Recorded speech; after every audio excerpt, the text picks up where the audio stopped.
I get to do our Bible story again today. So remember, David is still king, and remember that Absalom tried to take over being king, but ended up getting killed. So Amnon and Absalom both are not alive anymore. But David did have other sons. Now, David is getting older. We're in this story, okay? We're going to talk about when David's getting older, and it's time for him to pick which of his sons is going to be the next king. Now, David had promised his son Solomon that he would be the next king once David died. Okay, David had promised that Solomon would be the king when he died.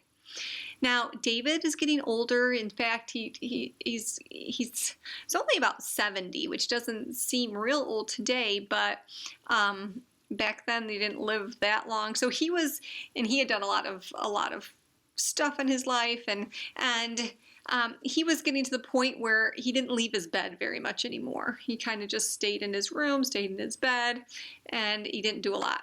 Well, one of David's other sons, named Adonijah, decided, I don't think Solomon should be king. I should be king instead. Adonijah, like Absalom did, he got people around him who said, oh yeah, you'd make a great king. And he started getting his own little army together and his own people. And he even got one of the priests to come on his side and say, yeah, I should anoint you to be the next king. And he actually started having a party and saying, I'm the next king, come on to the party, come and join. And while this is happening, Solomon, he wasn't a fighter. Remember, God said that he would be a man of peace. Solomon's mom, her name was Bathsheba. That was David's wife, where they had Solomon. So Bathsheba was the queen, one of his wives, and Solomon was their son. So Bathsheba actually went to King David in his room, and she said, oh, I can't see that room. And she said, hey, David, remember you promised that our son Solomon would be king next? And David's like, yes, I remember. She said, well, Adonijah's over there having a party and telling everyone he's the next king. He's announcing it to everyone. What are we going to do about this?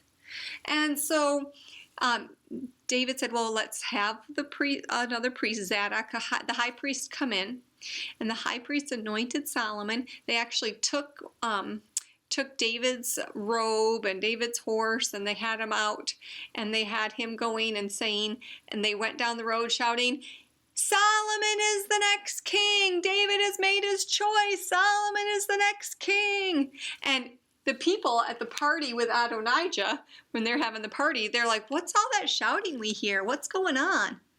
And they realized that David chose Solomon, not you, Adonijah.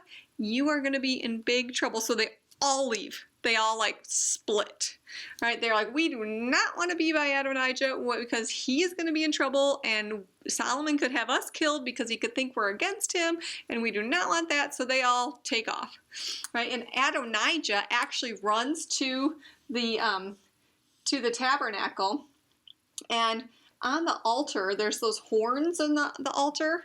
Remember where they do the sacrifices?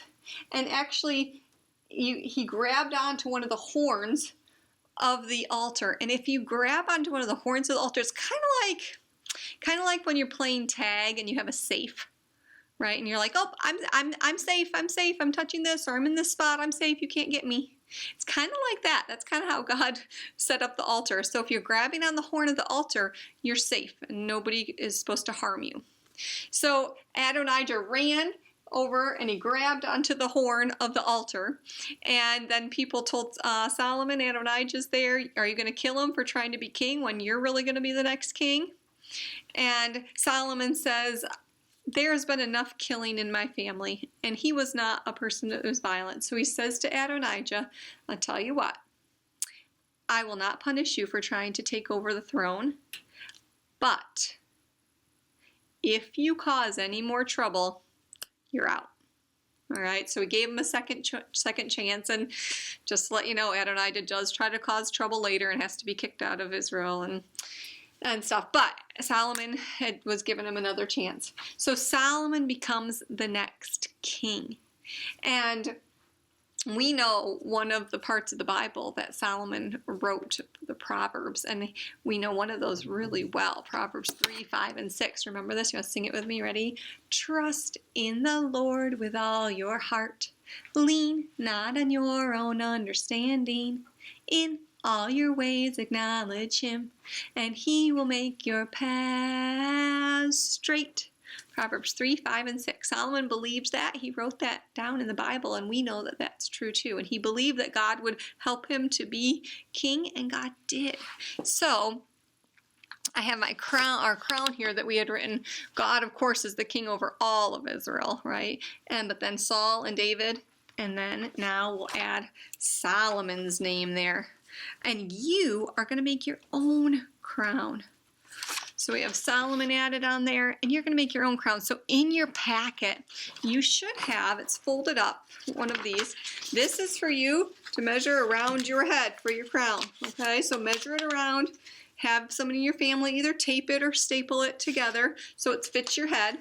And then you should have a paper. It might be gold, it might be purple, whatever, but you can cut around it. You can make something like I did, and then you can glue it onto there so that becomes your crown. You can make it go all the way around. You could have points sticking up. You can decorate it. If you have other things at home you want to use to decorate your crown, that would be wonderful. We would love to see a picture of you in your crown. Okay, so have fun being creative and enjoying making that.